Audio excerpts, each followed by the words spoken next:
Good morning बच्चों। आज हम कक्षा 8 में सामाजिक विज्ञान में हमारे अतीत भाग 1 इतिहास की पाठ्य पुस्तक पढ़ रहे हैं। चैप्टर नंबर 6 बुनकर, लोहा बनाने वाले और फैक्ट्री मालिक। बुनकर अर्थात कपड़ा बुनने वाले, कपड़ा बनाने वाले।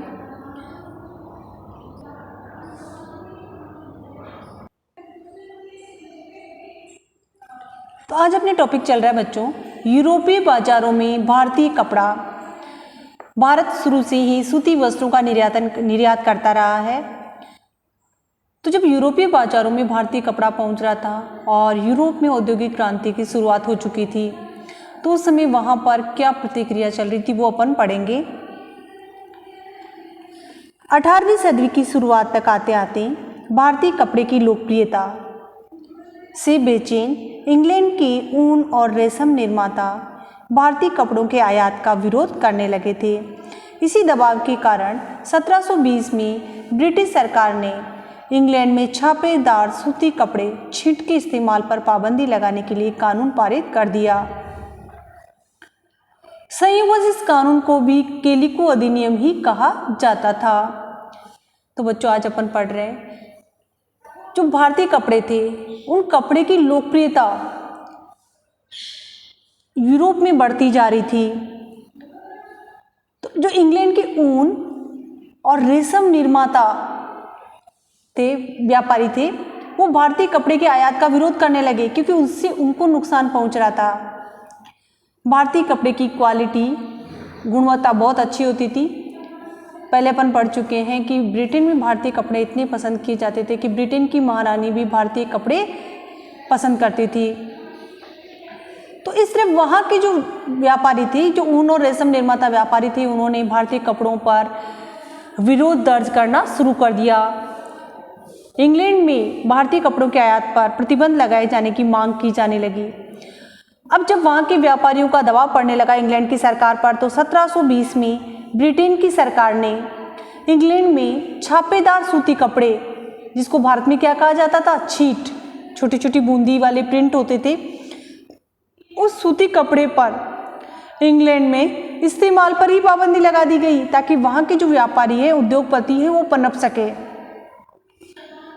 उनको फायदा हो सके। उनके हित के लिए कानून पारित कर दिया गया। संयोगवश यानी अकस्मात इस कानून को भी कैलिको अधिनियम ही कहा जाता था। तो बच्चों प्रश्न ये कि कैलिको अधिनियम किसे कहा जाता था?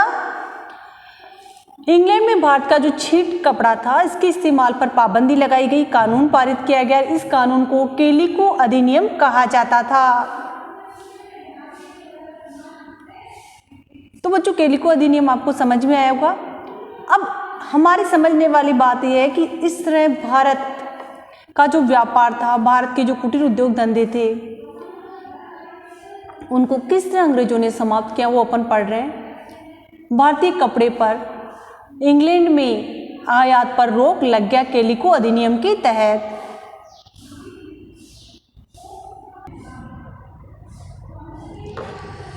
उस समय इंग्लैंड में नए नए कपड़ा कारखाने खुल रहे थे। इंग्लैंड में औद्योगिक क्रांति सबसे पहले इंग्लैंड में भी हम पढ़ चुके हैं।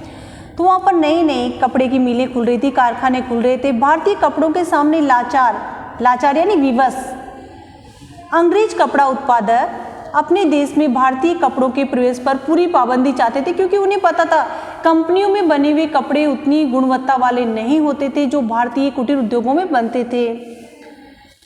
उनकी क्वालिटी बहुत अच्छी होती थी भारतीय कपड़ों की। तो भारतीय कपड़ों पर प्रवेश पर पूरी पाबंदी चाहते थे कि भारतीय कपड़े इंग्लैंड में नहीं जाए, ताकि पूरे इंग्लैंड में केवल उन्हीं का कपड़ा बिके। किसका? इंग्लैंड की जो कारखाने हैं उनमें बने हुए कपड़े ही इंग्लैंड में बिके। इस क्रम में इंग्लैंड की सरकार ने सबसे पहले कैलिको छपाई, वो जो छींट वाला प्रिंट था, उद्योग को ही सरकारी संरक्षण में विकसित किया। वहां पर जो ये छींट वाला कपड़ा जो भारत में बनता था, कैलिको छपाई इंग्लैंड में जिसको कहा जाता था, अपने यहाँ पर जिसको छींट प्रिंट कहा जाता था, इस उद्योग को वहां पर सरकारी संरक्षण में लिया गया। सरकार ने उसको संरक्षण दिया। अब सफेद मलमल या बिना मांड वाले कोरे भारतीय कपड़े पर इंग्लैंड में ही भारतीय डिजाइन छापे जाने लगे। अब छींट पर प्रतिबंध लग गया और भारत से सफ़ेद मलमल कपड़ा आयात किया जाता था, तो उस पर वहाँ की कंपनी कारखानों में डिजाइन छापे जाने लगे। इसलिए भारतीय उद्योगों को हतोत्साहित किया जाने लगा और इंग्लैंड के उद्योगों को संरक्षण दिया जाने लगा। अब भारत से कोरा धान मंगाया जाता और प्रिंट या छपाई इंग्लैंड के कारखानों में होती थी। जो भारत का छींट वाला प्रिंट था उसकी निर्यात पर इंग्लैंड ने पूरी तरह पाबंदी लगा दी। भारतीय कपड़ों के साथ इस होड़ यानी प्रतिस्पर्धा, अब प्रतिस्पर्धा शुरू हो चुकी थी भारत के उद्योगों के साथ। इस होड़ की वजह से इंग्लैंड में तकनीकी सुधारों की जरूरत दिखाई देने लगी। प्रौद्योगिकी पर ध्यान दिया जाने लगा ताकि भारत को टक्कर दी जा सके, भारत से प्रतिस्पर्धा की जा सके। 1764 में जॉन के ने स्पिनिंग जेनी का आविष्कार किया। तो बेटा यहाँ पर ये प्रश्न बन रहा है कि स्पिनिंग जेनी का आविष्कार किसने किया? जॉन के ने। स्पिनिंग जेनी बच्चों कपड़ों वस्त्र उद्योग से संबंधित मशीन होती थी और इसका आविष्कार किया था 1764 में जॉन के ने। इससे परंपरागत तकलियों की उत्पादकता काफ़ी बढ़ गई, उससे बढ़ गई ताकि काम जल्दी किया जा सके। इसके बाद में 1786 में रिचर्ड आर्कराइट ने वास्प इंजन का आविष्कार किया, जिसने सूती कपड़े की बुनाई को क्रांतिकारी रूप में बदल दिया। अब बहुत सारा कपड़ा बेहद कम कीमत पर तैयार किया जा सकता था। 1786 में एक और महत्वपूर्ण आविष्कार हुआ इंग्लैंड में, वास्प इंजन का आविष्कार हुआ और यह आविष्कार किया रिचर्ड आर्कराइट ने। तो बेटा प्रश्न ये भी बन रहा है कि वास्प इंजन का आविष्कार किसने किया? रिचर्ड आर्कराइट ने। या फिर सूती कपड़े की बुनाई में क्रांतिकारी बदलाव किससे हुए? वास्प इंजन से। तो अब कारखानों में बहुत जो कपड़ा था बेहद कम कीमत पर तैयार किया जा सकता था। तो इससे भारतीय जो व्यापारी थे, भारतीय जो वस्त्र निर्माता थे, कुटीर उद्योग थे, लघु उद्योग थे, उन शिल्पियों को कड़ी स्पर्धा देने के लिए इंग्लैंड के उद्योग धंधे तैयार होने लगे। इसके बावजूद इतना कम कीमत पर इंग्लैंड के कारखानों में कपड़ा बन रहा था, लेकिन इसके बाद भी दुनिया के बाजारों पर भारतीय कपड़े का दबदबा यानी प्रभुत्व, अभी भी पूरे विश्व में जो भारतीय कपड़े की गुणवत्ता थी उसका प्रभुत्व बना हुआ था, उसकी मांग बनी हुई थी।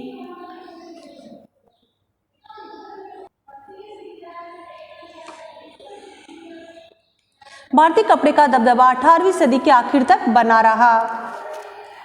डच, फ्रेंच, ब्रिटिश और अन्य यूरोपीय व्यापारी कंपनियों ने इस व्यापार से बेहिसाब मुनाफा कमाया।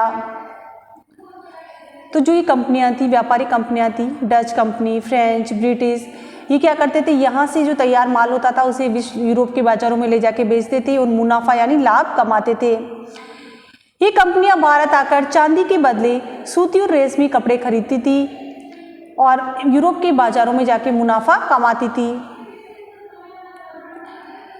जैसा कि हम जानते हैं, इंग्लिश ईस्ट इंडिया कंपनी को बंगाल की राजनीतिक सत्ता मिल गई तो उसे भारतीय चीज़ें खरीदने के लिए चांदी मांगने की जरूरत नहीं रही। धीरे धीरे जब ईस्ट इंडिया कंपनी ने यहाँ पर किलेबंदी की, सेना रखना शुरू किया और 1757 में प्लासी के युद्ध के बाद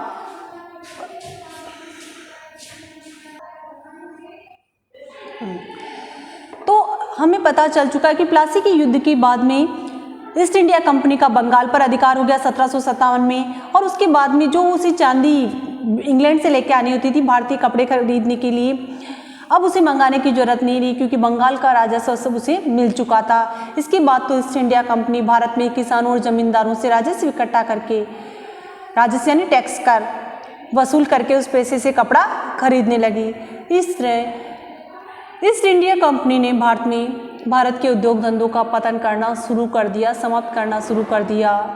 एक तरफ राजनीतिक वर्चस्व उसका शुरू हो रहा था, दूसरी तरफ हमारे उद्योग धंधों को इंग्लैंड के कारखानों के लिए समाप्त किया जा रहा था। बुनकर कौन थी? जैसे कि बच्चों अपने चैप्टर का नाम ही यही शुरू हो रहा है, बुनकर। तो अब हमारे मन का ये प्रश्न है कि बुनकर कौन थे, अंडरलाइन कर लो। बुनकर आमतौर पर बुनाई का काम करने वाले समुदायों के कारीगर होते थे। तो बेटा 1 नंबर का प्रश्न आपसे पूछ सकते हैं कि बुनकर कौन थे। बुनकर कौन थे? कपड़े की बुनाई करने वाले समुदाय के कारीगर बुनकर कहलाते थे। वे पीढ़ी दर पीढ़ी इसी हुनर को आगे बढ़ाते थे, इसलिए उन्हें बुनकर कहा जाता था। बंगाल की तांती, उत्तर भारत के जुलाही या मोमिन, दक्षिण भारत के साले और केकुलार तथा देवांग समुदाय बुनकरी के लिए प्रसिद्ध थे। यानी ये कुछ प्रत्येक क्षेत्र में कुछ ऐसी जातियां समुदाय थे जो बुनकर अर्थात कपड़े की बुनाई का कार्य करने के लिए प्रसिद्ध थे, जिनमें बंगाल के तांती समुदाय, उत्तर भारत के जुलाही समुदाय, दक्षिण भारत के साले और केकुलार समुदाय और देवांग समुदाय बुनकर के कार्य के लिए प्रसिद्ध थे। ये कपड़ा बुनने का ही कार्य करते थे। तो बच्चों बुनकर कौन थे? बुनाई का काम करने वाले समुदाय के कारीगर बुनकर कहलाते थे।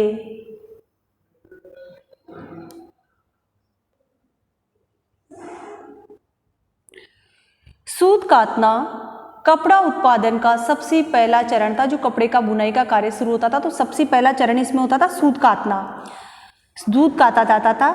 ये काम अधिकांशतः महिलाओं के जिम्मे रहता था। इस काम की जिम्मेदारी महिलाएं उठाती थी। चरखा और तकली घर घर में पाए जाते थे, यानी प्रत्येक घर में चरखे और तकली होते थे जिससे महिलाएं सूत काटती थी। धागे को चरखे पर काटकर तकली पर लपेट दिया जाता था। जब कताई पूरी हो जाती थी तो बुनकर इस धागे से कपड़े बुनते थे।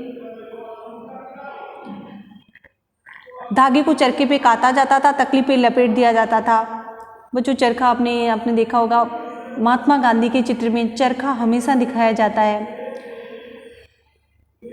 महात्मा गांधी भी फुर्सत के क्षणों में चरखे पर धागा काटने का कार्य किया करते थे। तो इसलिए जब कताई पूरी हो जाती थी तो बुनकर इस धागे से कपड़े बुनते थे। कपड़े बनने का कार्य होता था। ज्यादातर समुदायों में बुनाई का काम पुरुष करते थे। कपड़े बुनने का काम कौन करते थे? पुरुष। रंगीन कपड़ा बनाने के लिए रंगरेज इस धागे को रंग देते थे। जो रंगने का कार्य करते थे कपड़े को, जैसे नीला लाल रंग, तो उसको क्या कहा जाता था? रंगरेज। छपाईदार यानी प्रिंट वाला कपड़ा बनाने के लिए बुनकरों को चिप्पीगर नामक माहिर कारीगरों की जरूरत होती थी। जो प्रिंट देने वाले कारीगर होते थे वो क्या कहलाते थे? चिप्पीगर। जो ठप्पे से छपाई करते थे, ठप्पा लगाया जाता था कपड़ों पर। हथकरघों पर होने वाली बुनाई और उससे जुड़े व्यवसायों से लाखों भारतीयों की रोजी रोटी चलती थी। तो इस तरह इस व्यवसाय में प्राचीन काल से ही लाखों लोगों को रोजगार मिला हुआ था। भारत के लाखों लोग इस कुटीर उद्योग धंधों से जुड़े हुए थे। ये उनका प्रमुख कार्य था, उनकी रोजी रोटी या उनका मुख्य व्यवसाय था।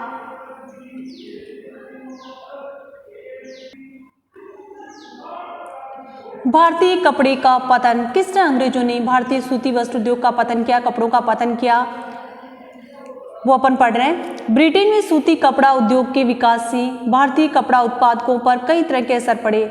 जब ब्रिटेन में सूती कपड़े के कारखाने लगने लगे, वहाँ पर स्पिनिंग जेनी का आविष्कार हुआ और बड़ी सस्ती कीमत पर सूती कपड़े बनने लगे।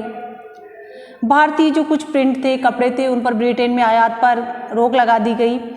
तो इससे भारतीय कपड़ा उत्पादकों पर क्या असर पड़ा, उनकी व्यवसाय पर क्या असर पड़ा, वो अपन पढ़ रहे हैं।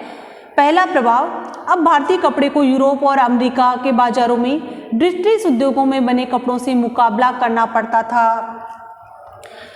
जो भारतीय व्यापारी हाथ से कपड़ा बनाते थे, अब उसे यूरोप और अमेरिका के बाजारों में ब्रिटेन की कारखानों में बने कपड़ों से मुकाबला करना पड़ता था, प्रतिस्पर्धा करनी पड़ती थी। दूसरा, भारत से इंग्लैंड को कपड़े का निर्यात मुश्किल होता जा रहा था। हमने पहले पढ़ चुके हैं कि क्योंकि ब्रिटिश सरकार ने भारत से आने वाले कपड़े पर भारी सीमा शुल्क यानी टैक्स लगा दिया था, कानून बना दिया था और बहुत ज़्यादा कर लगा दिया था ताकि भारतीय कपड़ा वहाँ बहुत महंगा हो जाए, वहाँ के लोग भारतीय कपड़ा नहीं खरीदे और कारखानों में बना हुआ कपड़ा खरीदे।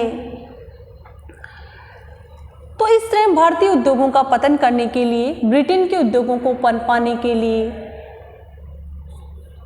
जो अंग्रेजी सरकार थी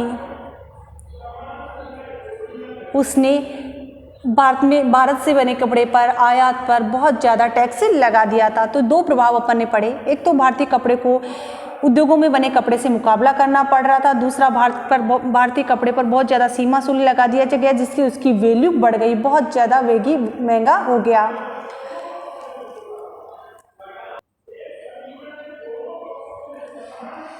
इंग्लैंड में बने सूती कपड़े ने 19वीं सदी की शुरुआत तक भारतीय कपड़ों को अफ्रीका, अमेरिका और यूरोप की परंपरागत बाजारों से बाहर कर दिया। इंग्लैंड की जो कारखानों में कपड़ा बन रहा था तो वो बहुत सस्ता होता था, क्योंकि कारखानों में बन रहा था, तो उससे हमारा जो कपड़ा अफ्रीका, अमेरिका और यूरोप की बाजारों में जा रहा था वो प्रतिस्पर्धा से बाहर हो गया। इसकी वजह से हमारे यहाँ के हजारों बुनकर बेरोजगार हो गए, हमारे यहाँ के लोगों का व्यवसाय छिन गया। सबसे बुरी मार बंगाल के बुनकरों पर पड़ी, क्योंकि वे कपड़ा उद्योग पर ही निर्भर थे। ब्रिटिश और यूरोपीय कंपनियों ने भारतीय माल खरीदने बंद कर दिए, बल्कि उनके एजेंटों ने तयशुदा आपूर्ति के लिए बुनकरों को पेशगी देना बंद कर दिया था। परेशान बुनकरों ने मदद के लिए सरकार से गुहार लगाई, तो इस तरह जो बुनकरों को पेशगी दी जाती थी, कपड़ा बनाने के लिए पैसे दिए जाते थे, वो बंद हो गए। भारतीय कपड़ा यूरोप के बाजारों में पहुंचना बंद हो गया। तो इस तरह भारतीय उद्योग धंधों के पतन की प्रक्रिया शुरू हुई। ओरंग, फारसी भाषा में गोदाम को ओरंग कहा जाता है। जो कपड़े रखने के लिए गोदाम होते थे उसे ओरंग कहा जाता था, जहां बिक्री से पहले चीज़ों को जमा करके रखा जाता। बिक्री यानी बेचने से पहले। वर्कशॉप के लिए, वर्कशॉप समझ के, जहाँ कपड़े आकर के रखे जाते हैं बेचने के लिए, ये शब्द इस्तेमाल होता था। वर्कशॉप को क्या कहा जाता था? ओरंग।